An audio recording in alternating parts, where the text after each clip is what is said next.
Moed Katan Daf Tes is primarily agadata. The daf begins looking for a source for the halacha which we've seen of ein ma'arvin simcha b'simcha. You cannot do another simcha on Yom Tov. That'll take us into a discussion of the inauguration of the Beis Hamikdash at the time that it was built by Shlomo HaMelech. The Gemara will discuss that at length along with some agadata that stems from it. The Gemara will have a related story which involves someone leaving his Rebbe and then spending the night in the same town. That'll take us to a story about giving a bracha which sounds like a curse. The Gemara will then refer back to the Mishnah and discuss the halacha of applying makeup to get ready for a wedding on Chol HaMoed. The Gemara will discuss what type of makeup is commonly applied, which are allowed, who's allowed to apply it, and a bit of related agadata. So first of all, we begin with the concept of ein ma'arvin simcha b'simcha. You're not supposed to do a simcha on a Yom Tov. You shouldn't do a wedding on Yom Tov or something like that. So the Gemara says, what is the source of this halacha of ein ma'arvin simcha b'simcha? You can't do another simcha on the day of Yom Tov, which is its own simcha. So the Gemara says the source comes from the building of the Beis Hamikdash. Shlomo HaMelech built the Beis Hamikdash and he inaugurated it just before Sukkot, and he had 7 days of simcha to inaugurate the Beis Hamikdash, following which he made a 7-day Yom Tov for the Yom Tov of Sukkot, which came immediately afterwards. And the Pasuk describes it and it says he had 7 days and 7 days for a total of 14 days. So the Gemara says, why didn't he just do the 7 days of Simcha for the Beis Hamikdash on Yom Tov, that we could have combined the two Simchas into one? Obviously, you see from that, ein ma'arvin simcha b'simcha, you cannot do one Simcha on the day of Yom Tov, which is its own Simcha. So the Gemara says, maybe that's because the Simcha came out before Yom Tov, and he would have had to delay in order to make it on Yom Tov. However, had it come out on Yom Tov, he could have done them both at the same time. The only thing you see from here is that you don't delay a simcha to purposely schedule it to be on Yom Tov. You don't see that if it falls out on Yom Tov, you have to change the schedule so that it can't be done on Yom Tov.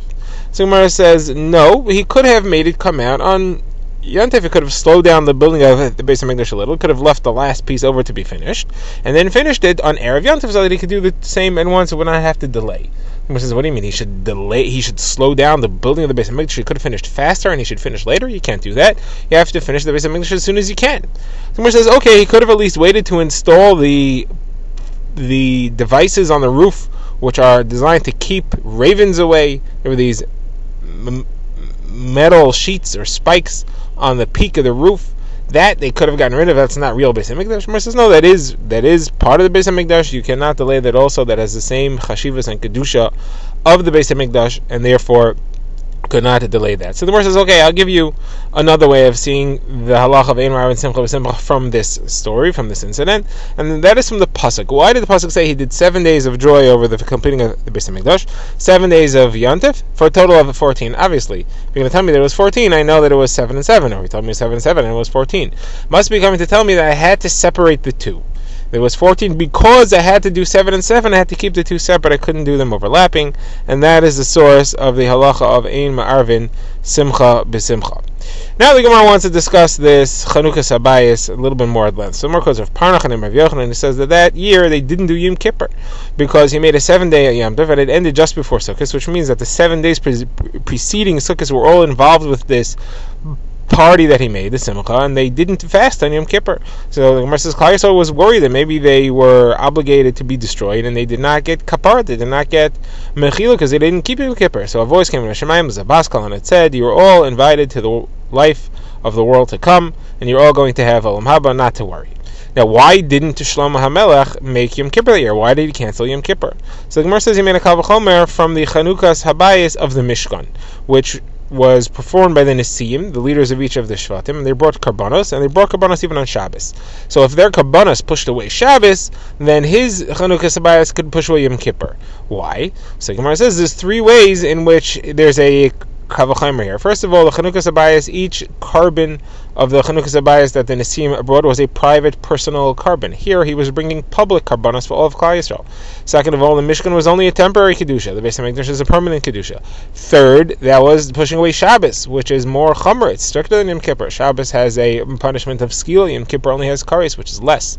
So in 3 ways, there was a greater pushing away of Kedusha in the time of the Mishkan than there was in the time of the Beis HaMikdash, and therefore he could learn from there that he is allowed to push away the Beis HaMikdash. So the Gemara says, alright, how do you know that the Karbanos of the Nesiim were brought on Shabbos? Maybe they skipped Shabbos. So the Gemara first says, well, maybe because it lists the days. It says on day 1, day 2, day 3, day 4, day 5, day 6, day 7. So you see on day 7, which was Shabbos, they brought Karbanos as well. So the Gemara says maybe day 7 means the 7th day of the order of Karbanos, but it wasn't Shabbos. Maybe they skipped Shabbos. So Gemara says, okay, so the source is from the fact that when it says day 11, it says the word ubayoim twice. It says ubayoim ashtei aser yoim. Ubayoim yoim. Why is it repeating it? To link this day with a day in general. Just like a day in general runs straight, you can never interrupt a day. The clock keeps moving. So too, these 11 days ran straight. They didn't interrupt them, and therefore they had a Chanukah Sabayis performed on Shabbos as well. Gemara says, well, maybe it just means the 11 days that were fitting for Chanukah Sabayis. The 11 days in which you could do Chanukah Sabayis, which doesn't include Shabbos. It means you didn't interrupt for any other reason. So Gemara says, okay, since the fact that it says by 12 days, it says uvayoim shtei maser yoim, again beyoim and yoim extra. Gemara says the same taina. Maybe it's 12 days that were fitting for Chanukah Sabayis as opposed to Shabbos. Gemara says, okay, but then why did I have to say it twice? The fact that it says it twice teaches me that it was performed even on Shabbos, that it was really with no interruption at all. So now the Gemara says, well, how do you know that in the Chanukah Sabayis of Shlomo HaMelech that they performed it on Shabbos as well? Maybe they skipped Shabbos. So the Gemara says, well, because the fact that it says that it was 14 days, that implies it was 14 days straight. And we says, well, maybe it was 14 days that were fitting, skipping Yom Kippur. So Gemara says, well, the answer is because it says the word Yom there. It says Arbas or Yom, and it says Yom in the Chanukas HaNesiim, and therefore you can link the two and say, just like there you didn't skip any days even Shabbos, here also you didn't skip any days even Yom Kippur. So Gemara says that a Baskal came out of Shemaim, as we said, and said, you're all invited to come to Olam Haba. Now, how do you know that they received atonement for what they brought? That they really had a kapara on Yom Kippur? So the Gemara quotes a pasuk. The pasuk is in Melachim, describing it there, and it says, B'yom Hashmidi Shilach Hasa'am. On the 8th day, the people sent, V'yavarchu Hasamelch, they blessed the king, V'yelchol Ahaleim, and went to their tents, Smeichim, happy, Tovei Leiv, good-hearted, for all the good that Hashem did for David his servant and Yisrael his nation. So the Gemara explains what this means phrase by phrase. They went to their tents, they went L'Ahalei, means they went back to their homes and they found that their wives were tahar, they were not nida, they were all taharos. That's meant by the word oho, which refers to a wife. Now, smeichim, that means that they had pleasure from the Ziv HaShechina, the glow, as it were, of the Shechina. Tovei Leiv means that each one, their wife became pregnant at that time with a boy. For all the good, that's because a voice came out of Shemaim and said, you're all invited to Olam Haba. Then it ends off and it says, L'David Avdi Yisrael Amai. So Yisrael Amai, understand, that means that they all had kapara for Yom Kippur. But what does L'David Avdi mean? So Gemara says, because at the time that Shlomo Melech wanted to enter the Beis HaMikdash, wanted to bring the Aron in through the gates locked themselves, they stayed shut. Shlomo said 24 tefillos, and he wasn't answered, the gates remained sealed. He said, Se'ushar Mosheichem, a special chapter of Tehillim, no effect, no result. Finally, he said, Hashem Elikim al Tashe Pnei Mishichecha Zechra L'Chazdei David Avdecha, Hashem cried, do not turn away the face of your Mashiach, your anointed one, remember the chesed of your servant David. Then he was answered and the gates opened, and everybody could see that it was in the merit of David HaMelech, and the enemies of David HaMelech who were still around, who always spoke evil of him for the sin he did with Bathsheba, they had their faces turned black like the bottom of a pot, and they all saw that Hashem gave mechila to David HaMelech for that entire incident. Now the Gemara just asks, how is it that they were able to do eating and drinking on Yom Kippur? All we could see was that karbanos pashul Yom Kippur, so let them bring the karbanos and not eat them. So my answer is, it wouldn't be a simcha without eating and drinking. You've got to have eating and drinking to make the simcha complete, otherwise it's not complete. Alright, now the Gemara goes to a different topic which will circle back to this incident. The Gemara says that Rav Yonasan bar Asmai and Rav Yehuda ben Gerim were learning the parsha of Nedarim with Rav Shimon bar Yochai. And it came time to depart from him, so they said goodbye. And in the morning they came to say goodbye again. So he said, "What's this all about?" So they answered, "You taught us that when a student bids farewell to his Rebbe, but he spends the night in the city, afterwards he has to come and bid farewell again in the morning." And you learn that from this parsha of the Chanukas Habayis. Where do you see that? Because when Klal Yisrael left, first it says that it was Bayom Hashmini, on the 8th day, meaning the 8th day of Sukkot, Shmini Atzeres, they sent and they blessed the king. And then it says on the 23rd day, which was the 23rd day of the month, they went and they sent and blessed the king again. Now, the 8th day is the 22nd day of the month. So you see that they say goodbye on the 22nd and on the 23rd. Why did they do that? Well, they spent the night in the city, and therefore they came to say goodbye. They came to bless him again in the morning. So Gemara says that Rav Shimon bar Yochai saw this. He saw that they were big Talmidei Chachamim. So he told his son, go to them and ask them for a bracha, because you see that they're chashuva individuals. So he went and he heard that they were talking and learning. It didn't disturb, and they didn't notice him at first. And they were discussing two contradictions as to whether you should run after the bigger mitzvah or the more immediate mitzvah. So first is two psukim in Mishlei. One says, Pales ma'agal raglacha v'chol derechacha yikainu, which is to weigh all your ways, try to get to the biggest mitzvah. The other one says, Arachayim pen tefales. This is, don't weigh things, just go for the thing that comes up right away. So the Gemara says, they said, these two Talmidei Chachamim said, which is it? They said the answer is, it depends what kind of mitzvah you're referring to. Is it a mitzvah that somebody else could do, or is it a mitzvah that only you could do? If it's a mitzvah that only you could do, then do it right away. It doesn't matter if there's a bigger one available. If somebody else could do it, then try to make a calculation which is the bigger one, so that you could do the bigger one and have somebody else do the smaller one. Same concept comes out of two other psukim, which are also in Mishlei. One discusses learning Torah. It says, it's more precious than pearls, and all your objects, all your other desires cannot equal it. But this is only your desires, but that seems to imply that other mitzvahs could be equal to it. And therefore, if you have other mitzvahs that you're involved in, don't stop and go learn. And if you are in the middle of learning and you have another mitzvah to do, possibly you should go do that. There's a different pasuk in Mishlei, though, that says, Ki teva chachma mipninim, the wisdom, meaning Torah, learning is better than pearls. Chol chafatzim lo yishva, and all things are not comparable to it. That means that even other mitzvahs are not comparable to it, and you should always prefer learning over other mitzvahs. So which is it? So again, the Gemara says it depends if the mitzvah you're referring to is something that someone else could do. If somebody else could do it, let somebody else do it, and you stay and learn. If no one else could do it, then you got to be the one to go run and grab that mitzvah. Alright, then the Gemara says they noticed that the son of Shimon bar Yochai was there and he was waiting for them. So they said, "What are you doing here?" He said, "My father said I should ask you for a bracha." So they gave him a bracha, which sounded very strange. It sounded like a curse. This is what they said to him. They said, "Maybe Hashem's will that you should plant and not harvest, that you should take out and not bring in and not take out," which simply means you should buy merchandise and not be able to sell it. You should bring in merchandise and not be able to sell it out. And you should buy things, meaning you should spend out, you should take out, but not bring it in. You should spend money and not get anything for it. Then they said, your house should be destroyed and your hotel should be full. You should have, your table should be a wreck, should be a mess, and you shouldn't see a new year. These all sounded like curses, so he went back to his father, Shimon bar Yochai, and he said, not only didn't they curse me, not only didn't they bless me, they caused me all kinds of tzaras, all kinds of anguish. So he said, well, what did they say to you exactly? And he said over what they said, and he explained that these are all barachos, and he explained how so. You should plant and not harvest means you should have children, you should sow, you should plant seeds, you should have seed, you should have children. You shouldn't harvest meaning they shouldn't be cut down, they should live a long life. You should take in and not out means that you should have your sons should marry, you should have daughters-in-law, they should come into your family. They shouldn't take out, meaning they shouldn't go back to the parents, meaning that your sons should live and they should not die, and therefore the daughters-in-law won't have a reason to leave and to go home. And the inverse of that is similar. When it says you should take out and not in, that means that when you have your own daughters who marry other men, they should go out and marry them, and they shouldn't come back because their husbands should always remain alive. You shouldn't lose their husbands, then have to come back to your house. Now, as far as your hotel being full and your house being destroyed, your hotel refers to your life in this world, and your house refers to your life in the next world. And this is also blessing you with a long life. You should have your hotel here. This world should be full, and the next world, you should wait for its proper time. It should be unused and uninhabited for quite a while.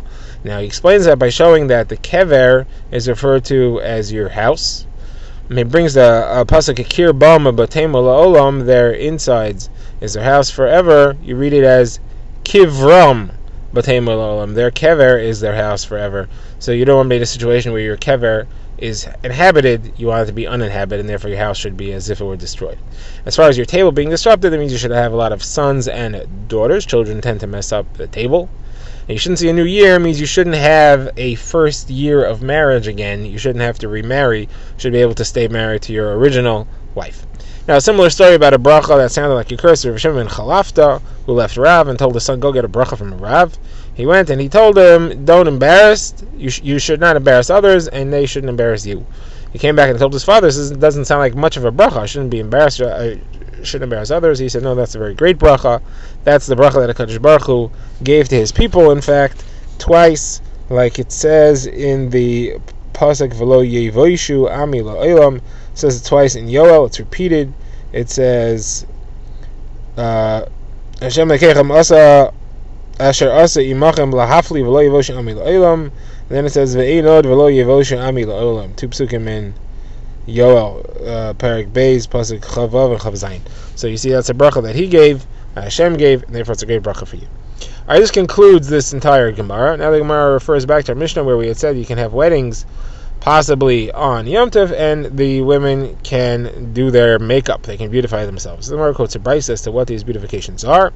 So there's makeup that they apply on their eye, then they part their hair, and they put something on the skin to make it flushed. Some say there's a fourth thing, and that is that they shave the lower regions. Now the Gemara quotes that Rav Chizda's wife was adorning herself, and she was already older. She already had a daughter-in-law in the house, and Rav Huna Bar Chidina was sitting in front of Rav Chizda, and he said this halacha.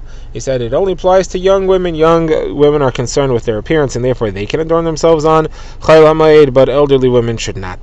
And his implication was your wife shouldn't be doing this. So Gemara says he answered, and he said it's wrong. He said chayacha, by your life. He said your mother can do it, your mother's mother can do it, even a woman who's standing on her grave, meaning she's already almost dead, she can still adorn it. Everybody is careful with their appearance, and therefore it's perfectly fine for them to apply adornments to them. The mashal he gave is that it says that a 6-year-old and a 60-year-old are the same when it comes to the bells, meaning when you hear the wedding music, everybody gets equally excited, no matter how old they are. Now, in the Mishnah, we had seen that Rav Yehuda said that they shouldn't put on a sid. Sid is lime. Some quotes a brayso expands on this. Rav Yehuda said she shouldn't put on lime because it is uncomfortable and it is disgusting in appearance while it's on her.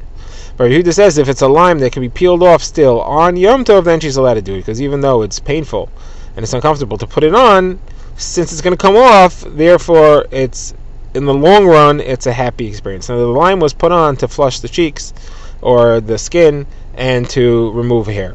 So Gemara says, does Rav Yehuda hold of the svara that if something's painful now, but it brings joy in the near future, that counts as a joyful experience all in all? We see that Rav Yehuda doesn't hold that way, because in the discussion Mesachos Avodah Zarah as to what you're allowed to do with a kusi, with an Oved Avodah Zarah, within 3 days before his holiday. Problem is, if you do something that he will be happy about within 3 days before his holiday, he'll end up thanking his Avodah Zarah for that. You don't want him to do that on your account. So therefore, you should not pay back money that you owe to him, because he's going to thank his Avodah Zarah. The question is, can you accept money back from him? So the Chachamim say that you cannot, because even though he's paying the money and it's painful for him, but he's going to be happy about it in the long run that he doesn't owe it anymore, and therefore he's going to thank his Avodah Zarah. Rav Yehuda doesn't hold that. Rav Yehuda says, no, you can take the money from him, it's no problem. So you see, Rav Yehuda doesn't hold that if it causes you joy in the long run, it's considered to be joyful even while it's painful. So how come over here he says that is true as far as applying lime on Yom Tov? So the Gemara gives two answers. The Gemara's first answer is, in Yom Tov everything is like that. Every malacha and activity on Yom Tov causes you pain in the short term and joy in the long term, and therefore that all has to count as joy. That's different than about the kusim and the avodah zarahs, right? If you want to prepare for Yom Tov, you have to cook, you bake, it's all work, but that brings you joy in the long term. Gemara's second answer is to say that Kuzim will never be happy that they paid you, because they're not relieved that they don't owe it anymore, because as long as they owed it, they were planning on stealing it. They were planning on not ever having to pay it. The fact that they ended up having to pay it is nothing but a loss for them. Alright, now the Gemara discusses the actual application of these materials to remove unwanted hair. So Gemara says, Rabbi Yehuda says that Benos Yisrael that will come of age, and they have, they are of age that they have hair, but they don't want to have the hair, maybe because they don't want it, because they're not old enough to have it, they just happen to have it a little bit early. So, depending on their wealth and their monetary status, depends on what chemical they'll apply to remove it. The poor ones will use lime. The middle class, the rich ones will use fine flour. And the daughters of the kings will use myrrh oil, shemen amar. How do you see that? Because in the Megillah it says Shisha Chadashim b'Shemen Hamar. The women who are coming to Achashverosh spend 6 months applying Shemen Hamar. What's Shemen Hamar? Hamar says it's something called Satchas. If you remember Abba, either he explains what Satchas is or he gives a different shot. He says that it's oil of olives that did not grow a third of their full size. Now the Gemara in Menachos talks about an oil called Anpikinon, which you can't use for Menachos. So Yehuda says Anpikinon is oil from olives that has not grown to a third of their full size. More explains that they put this on because it makes the skin glow and it removes hair. Then Mar quotes that Rav Bibi used to put lime on his daughter, but he put it on limb by limb, and he did a very good job, and it made her very beautiful, and he was able to get a dowry for her of 400 zuz. But it was the Kusi who saw this, and he tried it, except that he put it on all at once, and she died from the pain of the application of the lime, and she said, Bibi killed my daughter because I did what he did, and it caused my daughter to die. Gemara ends off. Rav Nachman said that Rav Bibi drinks beer in his household, and therefore he needed this beautification treatment, but we, the rest of us, we don't drink beer, so we don't need this stuff.